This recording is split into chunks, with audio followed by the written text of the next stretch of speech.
Sr. Presidente, senhoras e senhores deputados, hoje faz-se história neste lugar primeiro do debate plural e das decisões democráticas.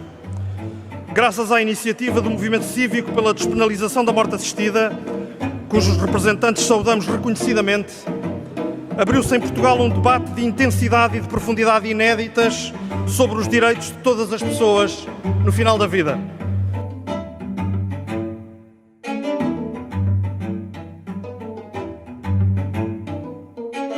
Finalmente, depois de 50 mil problemas técnicos, podemos começar o 8º episódio do podcast da Rosa Mecânica, desta vez com o José Manuel Pereza. Meu nome é Henrique Canha, ao meu lado Beatriz Carvalho. E ao meu lado Diogo Vintém. Muito prazer, José Manuel Pereza. Bem-vindo ao podcast. Muito obrigado. Quer dizer alguma coisa aqui para os ouvintes? Confesso-me, desde já, confesso todos os crimes de que sou acusado. Um excelente início. Beatriz. Bem, então para começar, queríamos perguntar em que grau de sovietização estamos neste momento? Estamos num grau ainda relativamente recuado. Na verdade, o plano, como sabem, o plano quinquenal foi aprovado, enfim, em 2015, não é? Em 2020 não foi possível aprovar o novo plano quinquenal, houve quem não quisesse.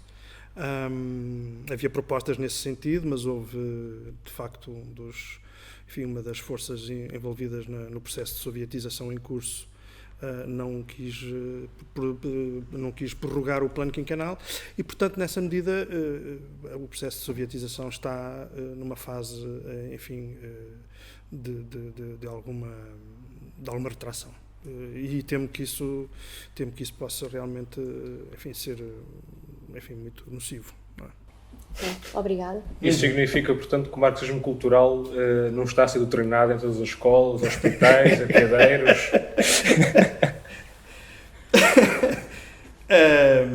A pergunta é muito séria. Não vamos brincar com isto. Porque, na verdade, nós estamos numa fase, agora falando muito a sério, nós estamos numa fase em que há uma intensificação, acho eu, na minha perspectiva, uma intensificação muito grande do confronto entre, digamos, uma perspectiva que acusa uma educação, um projeto educativo comprometido com a democracia, com os direitos humanos, com a igualdade de género, com essa cosmovisão, não é? Que acusa essa forma de conceber a educação como, digamos, como uma arma de Satanás, não é? E, portanto, chama isso marxismo cultural na perspectiva de disputar a hegemonia a isso que é, afinal de contas, a educação para a democracia, para a tolerância, para a convivência democrática, não é? E, portanto, eu acho que esta fase é uma fase, enfim, muito tensa dessa relação, dessa disputa, não é? E, enfim, portanto, todo o compromisso que se possa ter com a defesa desses valores no cotidiano, na prática, não só na prática educativa, na prática social, é muito, muito importante. A exceção do Trump e de outros pseudo-ditadores, ou como podemos chamar, parece ter possibilitado um pouco este ressurgimento deste discurso. Exatamente. Agora, com a queda aparente, porque ninguém garante que a democracia continue a ser democrática, o que é que isto pode implicar? Acha que o Trump cair pode ser uma lefada de ar fresco para abafar este discurso? Vamos lá ver. A derrota de Trump é, evidentemente, uma excelente notícia. Não há nada a dizer sobre esse assunto. É uma excelente notícia, ponto. Na exata medida em que o que cai, o que é derrotado democraticamente, o que é derrotado nas urnas, não é? Através de mobilização social, não é? Não apenas um estilo, não é apenas a buçalidade, o caráter provocador sem limites, a misoginia, a macriação, a arrogância, não é apenas o estilo. O que é derrotado nas urnas é um projeto político. É um projeto político, é uma prática política para o país, os Estados Unidos, e para o mundo. Okay? que animou e anima ainda, não é? Uma série de dinâmicas em todo o mundo de formação de agenda e de protagonismo de atores, enfim, com essa orientação, enfim, de extrema-direita. E, portanto, essa derrota é uma derrota muito importante, mas o que virá a seguir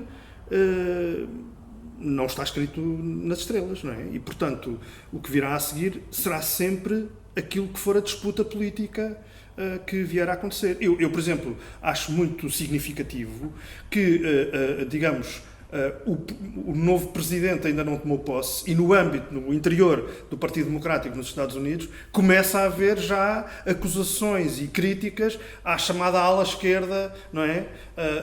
Com a senadora, com a representante Cortés, enfim, com todo aquele conjunto de movimentos sociais que foram extremamente importantes para mobilizar o eleitorado para votar e para votar Biden, não é? E agora já está sob fogo porque digamos, é a defesa do centrismo de Biden que, portanto, portanto, essa disputa é uma disputa muito importante. Portanto, o que virá a seguir vai ser objeto dessa disputa. Professor, eu ia perguntar-lhe então, no contexto de sociedade, qual é que é o modelo social ideal para o Bloco de Esquerda? Quais são os objetivos que o partido tem para a sociedade?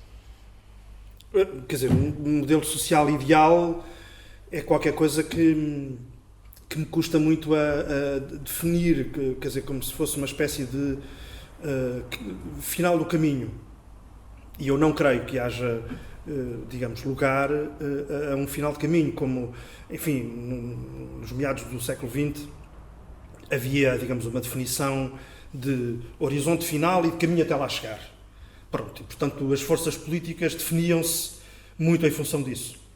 E por isso havia a grande preocupação de saber qual é que era o país estrangeiro que servia de farol para esse tipo de raciocínio. Ora, eu acho que esse raciocínio, hoje em dia, tem muito mais dificuldade em dar respostas aos desafios, porque a dinâmica económica, social, cultural, parece-me a mim que não permite que se faça esse tipo de desenho muito rígido de quadros de referência. Por isso, enfim, dito isto, eu quero dizer que o Bloco de Esquerda tem uma história que assenta muito na importância que conferimos a lutas por uma democracia mais radical, ou seja, por uma democracia que vá claramente além daquilo que é importante na democracia representativa e que traga à superfície do combate político lutas sociais por uma igualdade mais completa. E, enfim, isso tem expressões muito diversas, que têm a ver com as mulheres, que têm a ver com o combate antirracista, que têm a ver com o combate pela democracia local, enfim, por aí fora. Agora, se houvesse, digamos assim, um elemento de referência extraordinariamente geral, mas que é, digamos, o ponto de referência, creio eu, central naquilo que é a definição de uma sociedade almejada, digamos assim, pelo universo bloquista, isso tem a ver com o contraste com o modo de organização económica e social próprio do capitalismo. Não é? E, portanto, há, digamos, uma cultura política que associa luta social, luta cultural, luta laboral, com um horizonte, com um sentido agregador que é a denúncia das injustiças de vários níveis que o capitalismo provoca e a procura de alternativas que são dinâmicas, que não são, como é que se diz, que não têm um programa rígido previamente definido. Pronto, por aqui vou. Isto é uma visão muito bergstenista de que importa não é provavelmente o destino, mas o caminho até lá e o movimento até lá. Sendo assim, qual é a diferença entre o projeto do Partido Socialista e o projeto do Bloco de Esquerda? Não é isso, porque não é valorizar exclusivamente o caminho. É valorizar os caminhos que antecipam transformações sociais que, como eu disse há pouco, têm o capitalismo e as suas formas de viver como horizonte, como base. E, portanto, não é verdade que seja valorizar apenas os passos, mas porque isso, para mim, como bloquista, e creio que para a generalidade das pessoas que se reconhecem no Bloco de Esquerda, tem esse sentido, enfim, não digo que seja o sentido final, não é, redentor, mas um sentido de transformação profunda em termos globais. Mas diria que o Bloco de Esquerda é um partido social-democrata, como já disse a Catarina Martins? Não, a Catarina Martins não disse que era um partido social-democrata.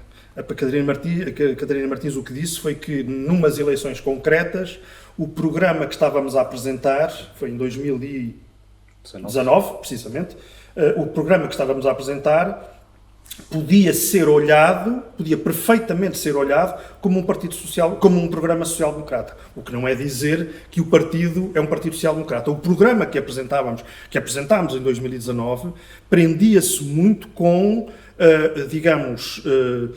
apostas de disciplina de uma economia, de injeção de justiça numa economia, sem terem, digamos, o patamar de radicalidade que, em outras circunstâncias, nós estabeleceríamos. E, portanto, podia-se perfeitamente um social-democrata como deve ser, um social-democrata, enfim, que valoriza isso, valoriza o seu credo político como uma forma de transformação gradual do capitalismo, olharia para aquele programa e reconhecer-se facilmente nele. Mas essa foi, digamos, uma circunstância que eu creio que foi acertada do ponto de vista da resposta aos problemas essenciais do país naquele momento. E eu acho que um partido de esquerda tem a obrigação de ter a flexibilidade de, em cada momento, encontrar as formas de maior mobilização possível para o seu lado, sem perder a sua identidade. E eu creio que foi isso que aconteceu. Então, mas no seguimento, quais foram os pontos positivos para si e negativos da geringonça? O primeiro ponto positivo foi, evidentemente, acabar com um período de agressão social violentíssimo, que teve a Troika como seu pilar e teve o governo das direitas como seu acelerador e, como é que se diz, ampliador. Não é? E ainda hoje estamos a pagar claramente por isso. Primeiro ponto, o corte com essa cultura política, com uma espécie de inevitabilidade dessa forma de encarar o país e a política. E, por outro lado, teve como ponto positivo, do meu ponto de vista, ter havido passos que uns valorizarão de uma maneira, outros valorizarão de outra, mas passos importantes na perspectiva de demonstrar que a subida dos salários, a subida das pensões, a defesa do emprego, a defesa de instrumentos do direito do trabalho que estavam a ser claramente postos, afastados do horizonte da regulação social pelo governo das direitas. Que isso é uma resposta certa a um ambiente de crise e não uma resposta para períodos de acalmia e de normalidade. Ou seja, e nós hoje estamos outra vez perante essa discussão. Ou seja, quando falamos de salário mínimo, quando falamos de subida do salário mínimo, ou quando falamos de reforço de direitos do trabalho, voltam vozes que vêm dizer, no momento em que estamos, que é um momento de crise gigantesca, isso não é possível. E eu acho que esse é, digamos, um resquício de uma cultura política que era sufragada pela direita e com base na Troika, mas a Troika era apenas uma espécie de mecanismo legitimador, não é?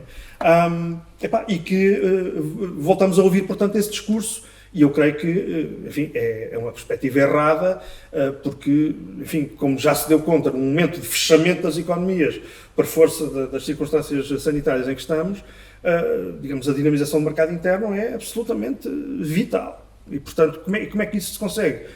Acima de tudo, com maior poder de compra, digamos assim, e maior capacidade produtiva para quem está no tecido produtivo nacional. Para muita gente a experiência da Geringonça foi positiva. Há dados que indicam que há mesmo um aumento da confiança na democracia por parte dos cidadãos, mas há um divórcio. O que é que leva a este divórcio entre o Partido Socialista e o Bloco de Esquerda? Eu não gosto muito dessas coisas dos divórcios, dos casamentos, quer dizer, isto não é uma relação familiar, vamos lá ver. Isto não é uma relação familiar. O que aconteceu em 2015, e portanto, quer dizer, entendamos bem, eu não gostava que a análise destas coisas fosse muito numa lógica de afetos. Para isso temos o Presidente da República. Mas, portanto, que não fosse uma coisa de afetos, que não fosse uma coisa de boa vontade. Não, vamos lá ver. Em 2015 nós saímos das eleições com uma distribuição de poder, em termos parlamentares, em termos eleitorais, que foi aquela que foi. Isso levou a que fosse possível e exigível que se estabelecessem mecanismos de negociação política, canais de negociação política, práticas de negociação política, às quais nós chamámos Geringonça. A Geringonça não foi uma frente, a Geringonça não foi uma aliança, a Geringonça não foi uma coligação, não foi nada disso. A Geringonça, aquilo que se chama Geringonça, foi acima de tudo um contexto político em que as forças de esquerda do Parlamento foram convocadas, digamos assim, a negociar, tendo em conta a distribuição de poder que existia. Em 2019, essa distribuição de poder alterou-se. O Partido Socialista ficou mais forte, o PCP perdeu alguma coisa, o Bloco de Esquerda, do ponto de vista de distribuição de lugares parlamentares, ficou idêntico. Pronto. E isto levou, isto em termos muito objetivos, independentemente da vontade de António Costa, Catarina Martins, Jerónimo de Sousa, o que seja. Não quero entrar em subjetividades, não creio que ganhamos muito com isso. Isso levou a que, logo a seguir às eleições, da parte da direção do Partido Socialista, houvesse uma indicação, que creio que foi muito precisa, de que, digamos, a forma de relacionamento que tinha existido anteriormente não se voltaria a repetir. Não se voltaria a repetir. O PCP entendeu que não devia haver acordo escrito, o Bloco de Esquerda bateu-se por isso, o Partido Socialista, perante isto, entendeu, vamos então fazer a negociação, enfim, peça a peça, orçamento a orçamento, o que seja. E é o que está a acontecer. Evidentemente que, enquanto, enfim, dirigente do Bloco de Esquerda, eu acho que podia perfeitamente ter acontecido, assim tivesse havido vontade política, e a vontade política, evidentemente, do Partido Socialista é, pela própria natureza das coisas, a preponderante, porque era o partido com maior força, e é o partido com maior força. Portanto, podia ter havido, digamos assim, um maior empenhamento, enfim, algum empenhamento, em que se consubstanciasse uma rede de relacionamento que podia ser diferente. O PCP não queria uma forma, o Bloco de Esquerda queria outra forma. Não era a questão da forma que ia impedir. Na verdade, foi isso que foi alegado como sendo, mas eu não creio que seja essa a questão. E, portanto, estamos justamente nessa circunstância. Portanto, há, digamos, um clima diferente de confiança política, porque, vamos lá ver, sejamos muito claros, se há um acordo para 4 anos, como aconteceu em 2015, não é? Nós podíamos perfeitamente analisar cada orçamento e, apesar de não, de vermos, enfim,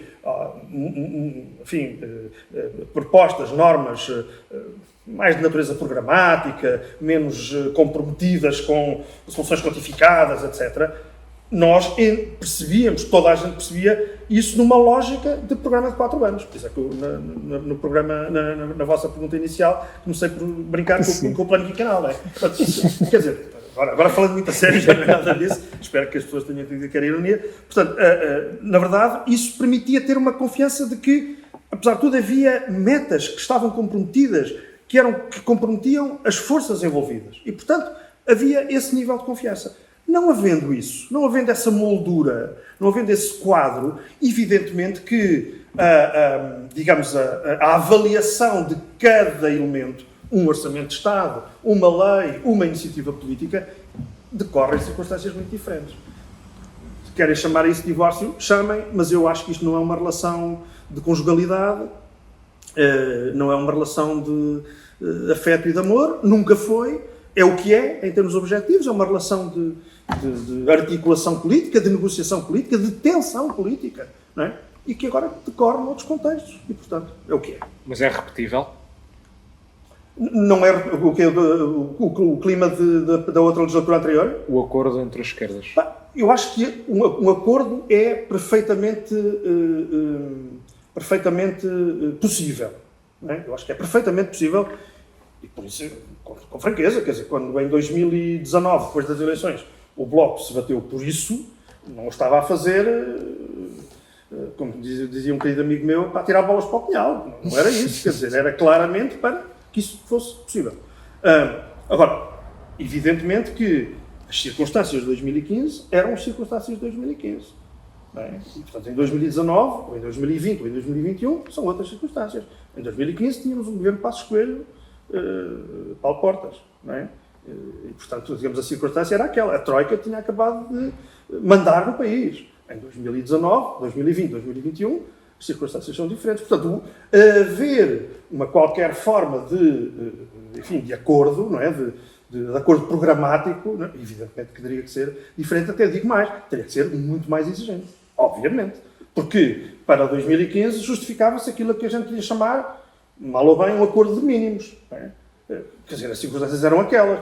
Em 2019, 2020, passada esta experiência, feito aquilo que foi feito, apesar de tudo, muitas limitações, etc., entre 2015 e 2019, chegados a este ponto, evidentemente que haver um acordo, tinha que ser um acordo muito mais exigente. Só pode. O Presidente da República devia ter pedido um acordo escrito entre o Bloco de Esquerda, o Partido Socialista e o PCP? Eu acho que essa saudade de Cavaco Silva é muito estranha. É muito estranha. Eu tenho agora visto nos últimos dias muito aquele cara, bem fez Cavaco Silva. Não, quer dizer, vamos lá ver. Cavaco Silva, acho eu, na minha interpretação, Cavaco Silva fez isso para dificultar a vida e não para facilitar a vida. Depois teve a resposta que teve e as coisas, enfim, reconfiguraram-se. Eu não creio, honestamente, que o Presidente da República seja um ator decisivo desta questão, não é? Se é que é uma questão. Eu acho que o decisivo disto está nas forças políticas que têm representação parlamentar e que, portanto, digamos, encontram ou não encontram canais para se relacionar. Agora, falando de si, Ui! surpresa, Ui! Você é um marxista católico, professor. Para muita gente esta parece ser uma antítese, concorda? Não, quer dizer, se eu concordasse,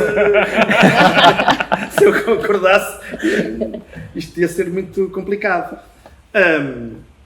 Há católicos que olham para a realidade e na senda do que agora vem sendo escrito por Francisco, o Papa, mas que já era, digamos, como é que eu ia dizer, doutrina, se quisermos, ensinamento da Igreja no plano social, antes deste Papa. Olham para a sociedade e identificam nela formas de organização, culturas instaladas, modos de, sobretudo, de estruturação da economia e da sociedade, por consequência, que estão longe daquilo que é o ensinamento, o testemunho de vida de um tipo notável chamado Jesus, que viveu há 2000 e picos anos. E o marxismo contribui para essa visão da realidade com a denúncia do que há de estrutural nisso. Isto é, se para muitos católicos estas injustiças, estas opressões, estas diminuições da densidade humana decorrem do íntimo de cada um, e eu nisso acho que há razão para se poder dizer isso, os marxistas dizem, para lá da vontade de cada um, há um modo de funcionamento da sociedade e da economia que determina que assim seja. Uma pessoa insuspeita de ser marxista, que se chamava Karol Wojtyła, numa das suas importantes encíclicas, Solicitude ao Rei Socialis, falava de pecado estrutural. pecado estrutural. E é uma expressão que é cara à corrente que tanto Wojtyła combateu, que é a corrente da teologia da libertação. E, na verdade, do que se trata é, creio eu, do que se trata, isto é, aquilo que é exigível, na minha perspectiva, para o nosso tempo, é que haja diálogos entre quem lê e intervém na sociedade com as lentes de uma história do movimento cristão e quem olha e intervém na sociedade com os olhos que vêm do legado cultural, se quisermos, do marxismo. E encontrar aí pontos de encontro não é difícil. Não é difícil. Justamente nesta perspectiva de identificar aquilo que estruturalmente causa um funcionamento da sociedade que gera pobres, que gera gente descartável, que gera, pecado estrutural. No seguimento do que estava a dizer, queríamos também saber, Jesus era socialista? Jesus não morreu acamado nem morreu velhinho. Okay. Morreu torturado e morreu culpado de crimes contra o poder colonial dominante. Portanto, eu não quero dizer que quem morre acamado e velhinho seja de direita. O que quero dizer é que é difícil morrer de tortura, morrer de criminalização da sua atividade, etc., sendo uma pessoa conformista com o sistema de poder estabelecido. E, portanto, eu sou daqueles que veem na vida de Jesus um apelo, sobretudo um testemunho, não é? De empenhamento profundo por uma transformação radical, muito dirigida à consciência de cada pessoa, muito dirigida à identificação do outro, da outra pessoa, como alguém que deve ser tratado e olhado numa perspectiva de igualdade, de emancipação, de libertação. O capitalismo católico é mais humano que o capitalismo protestante? O Weber tinha essa obsessão. Há traços do protestantismo que Weber observou que justificaram a sua tese, não é? Mas o capitalismo católico é tão capitalista como outro capitalismo qualquer. Eu acho que essa pergunta é um bocadinho... faz-me lembrar um bocadinho aquela coisa de se o colonialismo português foi diferente do colonialismo inglês, não é? Ou do belga ou do francês. Há uma coisa que é certa, é que do lado católico, digamos assim, há uma história de um século e muito de ensino social, daquilo que se chama a doutrina social da Igreja, não é? Que remete a condição de católico não apenas para o íntimo, mas para a presença pública e para a organização social. E, portanto, o contraste entre o capitalismo existente e aquilo que é a condição de católico comprometido com a doutrina social é um contraste que é uma espécie de faca espetada no peito de quem ignora essa contradição. Quer dizer, e, portanto, por isso é que quando me perguntam sei lá, você é de esquerda e é católico, como é que explica isso? E eu fico pasmado, porque é que eu nunca vi, posso estar enganado, mas eu nunca vi haver uma entrevista com uma pessoa de direita, uma pessoa liberal, e haver uma pergunta desse género. Diga lá, então você é liberal e é católico, como é que explica essa contradição? Isso nunca se faz. Não se faz, pronto. Toda a gente diz, eu se vir cá um liberal, eu pergunto-lhe. Até ver. Portanto, isto não é uma acusação à Beatriz, claro. É apenas uma crítica leve. Mas eu acho que justamente essa presença muito forte, que devia ser muito forte, no mundo católico, de um ensino social comprometido com o destino universal dos bens, a superioridade do trabalho sobre o capital. Isto não são expressões minhas, são expressões das encíclicas de vários papas. Quer dizer, isto, evidentemente, que faz com que a contradição com o capitalismo, tal como ele se vai existindo, não é? Seja uma contradição muito mais forte. E como é que se sente por existir um partido da Assembleia que se chama Partido Democrata Cristão? Acha que faz jus Vamos lá ver, estas expressões têm história, não é? Essas expressões têm história e, portanto, não vale a pena vivermos obcecados com a terminologia porque ela tem uma história, tem uma localização histórica. Houve uma determinada fase, no caso europeu, basicamente, enfim, a sequência da Segunda Guerra Mundial, um pouco antes, não é? Em que justamente, lá está, a origem da democracia cristã,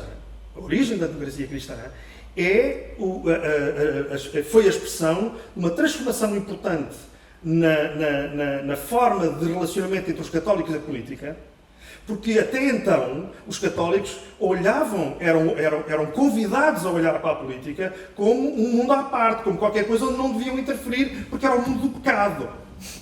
E há um determinado momento em que se diz que não, os católicos devem intervir. Ora bem, devem intervir justamente para testemunharem no mundo da organização da vida coletiva aquilo que é ser católico, aquilo que é dar testemunho da vida de Jesus. E portanto, nessa altura, como é que eu vou dizer, era normal que isso passasse pela organização do Partido dos Católicos. Coisa que do meu ponto de vista, hoje não faz o menor dos sentidos. Porque, felizmente, entretanto, se caminhou para uma muito maior diversidade dentro do mundo católico, em termos de sensibilidades, enfim, mais à esquerda, mais à direita, portanto, eu não faço nenhum juízo negativo sobre isso. Enfim, acho que é um produto da história e é como tal que deve ser olhado. Eu acho que tomara eu que houvesse muitos democratas cristãos a sério. Você é claramente uma pessoa com convicções fortes. Eu queria saber, nós queríamos saber, aliás, tem dias, queríamos saber quais são as suas influências ideológicas. O que é que o levou ao caminho político que segue? Tenho que falar de leituras agora, é? Do que quiser. Quer dizer, eu sou produto de muitos rios, não é? Eu não sou um mar, mas quer dizer, eu sou produto de muitos rios, de muitas correntes que atravessaram o meu crescimento, não é? E, portanto, eu sou muito produto de uma cultura de contestação, de transgressão de costumes, que tem no movimento Woodstock um dos seus ícones, não é? Quer dizer, eu sou muito produto de um pai e de uma mãe que viviam entusiasmadamente o Concílio Vaticano II, não é? E que viveram dramaticamente o assassinato de Kennedy. Eu sou produto do 25 de Abril. Eu tinha 15 anos quando foi o 25 de Abril. E, portanto, todo o meu crescimento adolescente, digamos assim, não é? Passa num momento de descoberta da política como a arena de decisão das nossas vidas. Não é? Portanto, eu sou produto disso tudo. E em cada um destes momentos há leituras, não é? Há leituras daqueles opúsculozinhos que fatiaram a obra do Karl Marx em pequenos opúsculos, não é? E os outros autores, do Gramsci.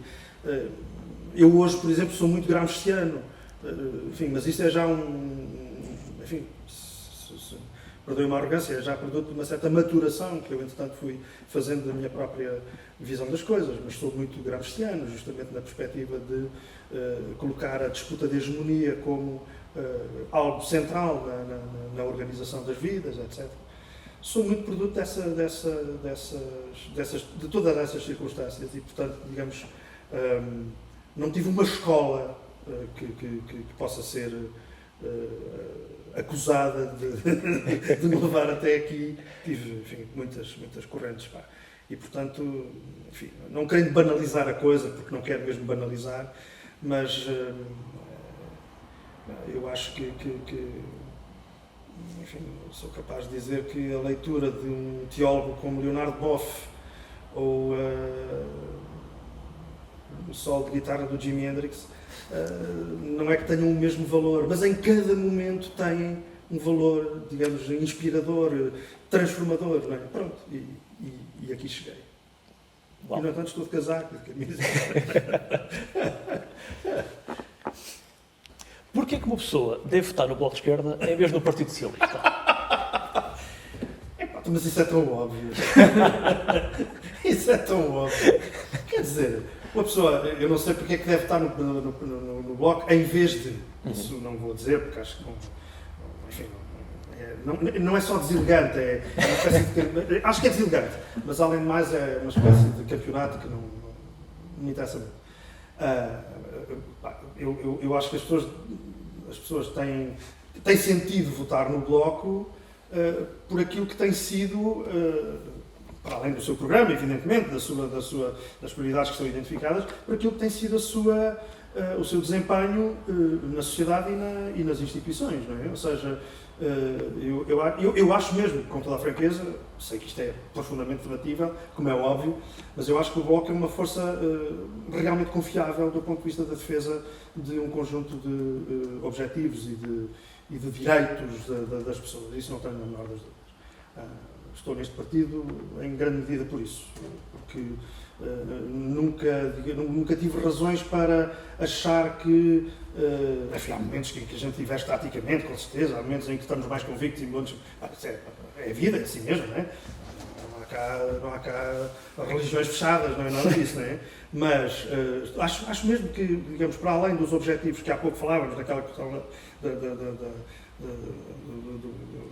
do caminho e do fim, dessas coisas todas, eu acho que o Bloco tem sido uma força política que tem estado, digamos, muito presente e de uma forma, repito, confiável, nas lutas por questões absolutamente decisivas da nossa democracia, que vão dos serviços públicos à defesa de direitos civis e políticos, que vão aos direitos económicos e sociais, que vão à defesa da democracia no seu sentido mais tradicional, a democracia representativa, a qualidade da democracia representativa e, enfim, o acrescento, se quisermos, a tonificação da democracia representativa com formas de democracia mais informal, mais participada, etc.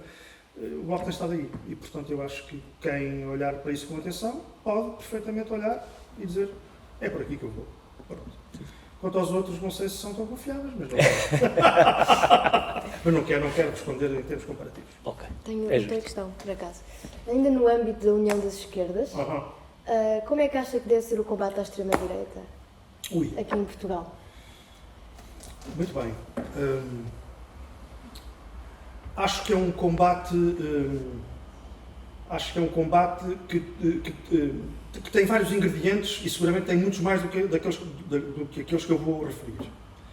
Há um nível de combate que eu acho que é muito importante e que nós temos que intensificar em Portugal, que é mostrar que a extrema-direita trabalha sobre o ressentimento e sobre a fúria de camadas sociais para com uma economia e uma organização política, mas não dá respostas a essas pessoas. Mas a extrema-direita não altera em nada o sistema de poder estabelecido.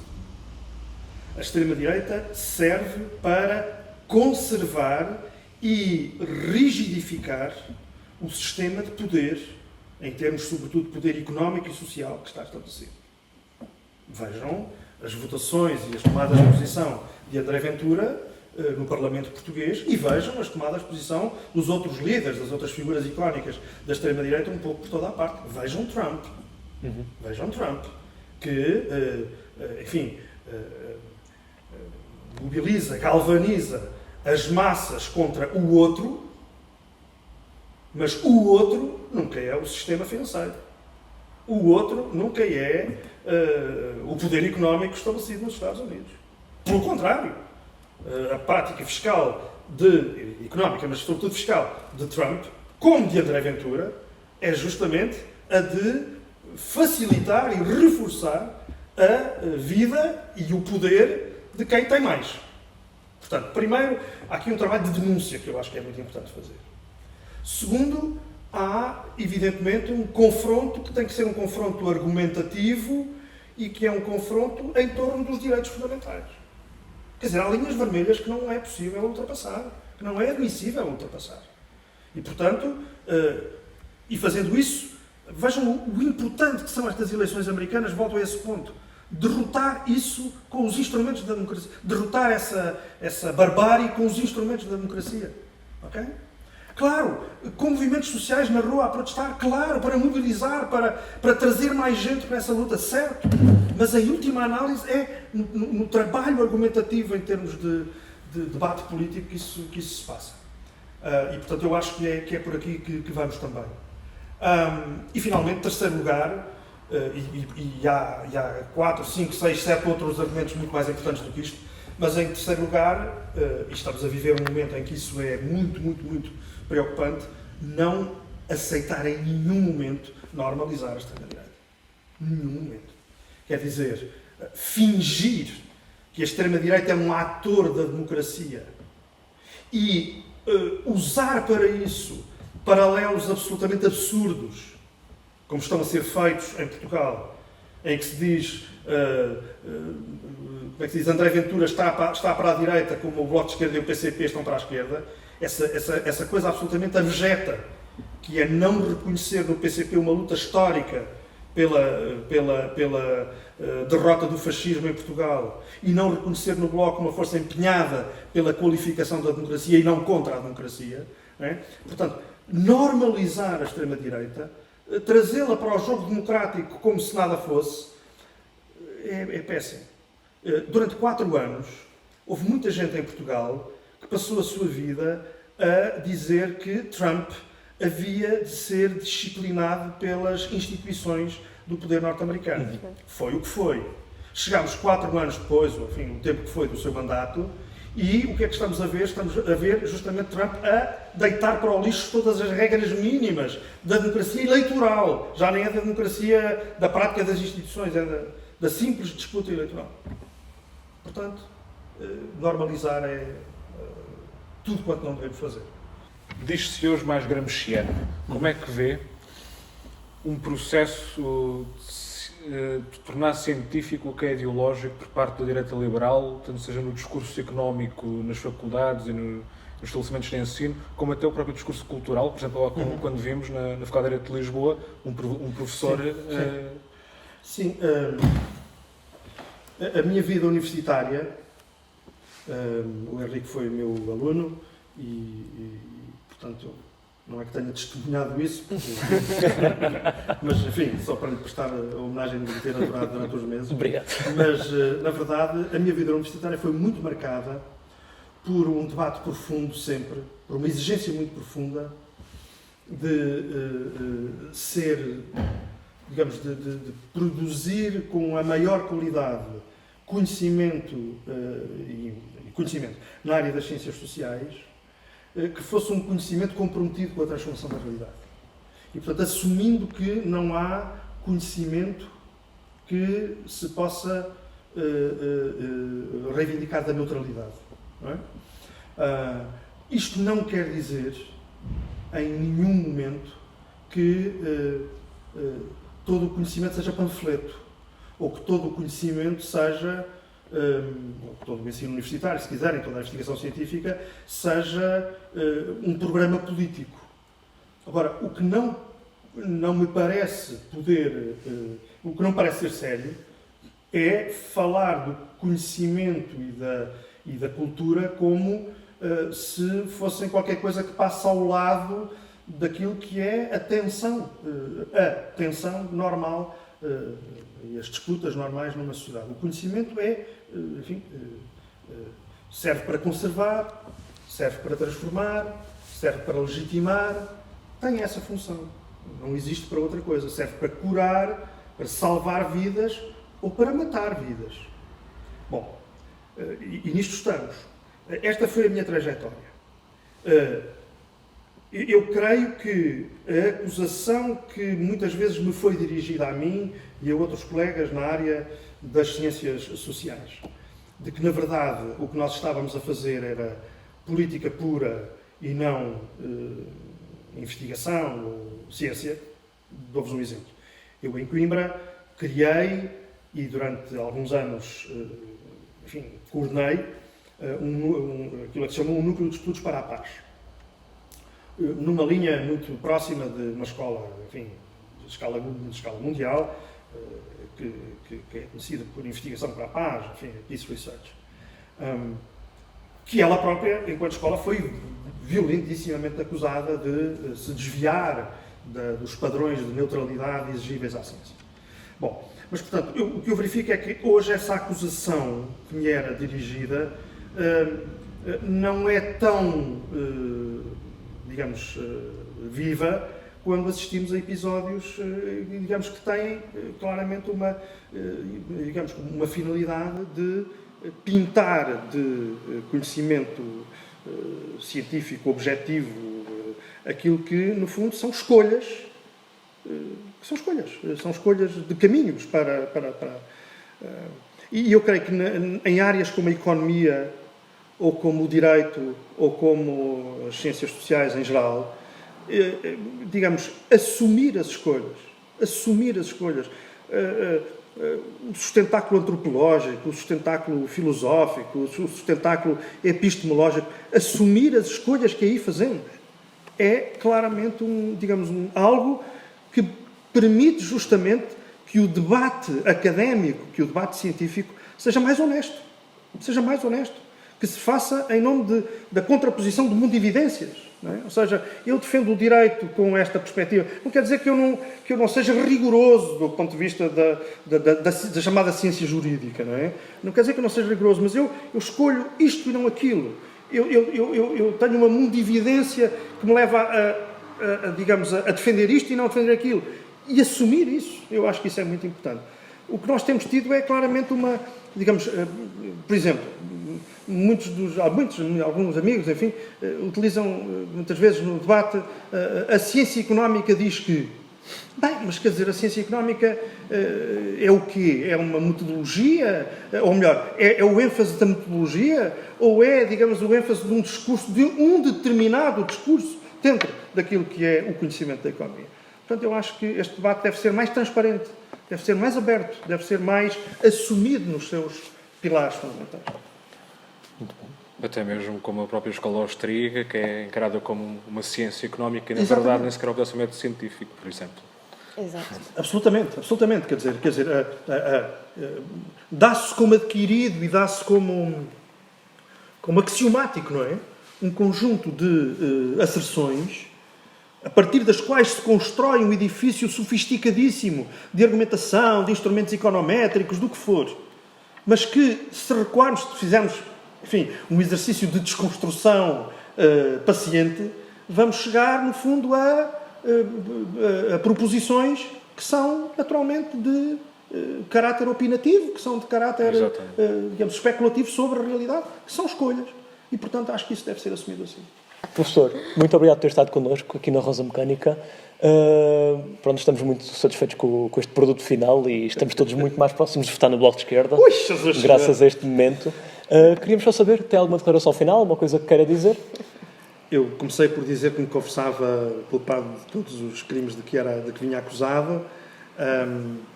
Queria dizer uma coisa séria, que, enfim, procurei que seja séria, e que é basicamente esta. Eu acho que é muito importante que haja iniciativas como esta vossa de trazer para a praça pública, não é trazer a mim, calma, não entendam mal, mas trazer para o debate público justamente estas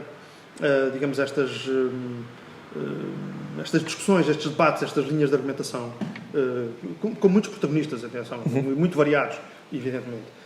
Porque, volto a dizer, nós precisamos de uma esfera pública muito mais rica do que aquela que temos. Nós temos uma esfera pública, não faço um olhar catastrofista sobre as coisas, isto é tudo uma piolheira, como diria o Bessa de Queiroz. Não é isso. Agora, o que digo é que nós precisamos de uma esfera pública muito mais exigente, muito mais, muito mais de articulação entre a melhor produção de saber e a melhor argumentação política e a melhor argumentação jornalística de debate na esfera pública. Não é? E, portanto, há quem o interprete bem em termos estratégicos à direita. Sabemos isso. E temos que fazer justiça a essas esses projetos, não é? Que percebem bem que isto é indispensável e que essa disputa precisa de ser feita com gente forte do ponto de vista argumentativo, forte do ponto de vista da sua formação, forte do ponto de vista da sua capacidade de proposta, enfim.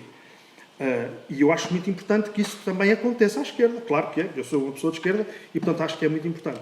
E, desse ponto de vista, a Rosa Mecânica pode ser, com a única exceção desta entrevista, que é um ponto falhado completamente da experiência da Rosa Mecânica, mas todas as outras, espero que serão certamente contributos importantes para esta maior exigência, maior densidade da esfera pública em Portugal. E que isto seja feito por malta bem mais nova do que eu, é muito importante, muito importante. Não, nenhum paternalismo, atenção, mas que isto seja feito por malta que, na casa nos 30, está inquieta e sente necessidade de vir para a rua mostrar estas coisas, estas ideias, estas interpretações, etc. Acho que isso é, enfim, muito prometedor e muito importante. E, portanto, um abraço para a Rosa Mecânica, para vocês os três. Muito obrigado. Obrigada. Fica prometido que vamos continuar o nosso caminho e também fica prometido que vamos arranjar um liberal cristão e interrogá-lo se ele acha bem ser cristão e liberal ao mesmo tempo. Eu acho que é uma pergunta honesta. Não é uma provocação. Não é nenhuma provocação. É mesmo, pôr as pessoas perante isso, não há problema nenhum. Muito obrigado. Muito obrigado. Muito bem. Fechou.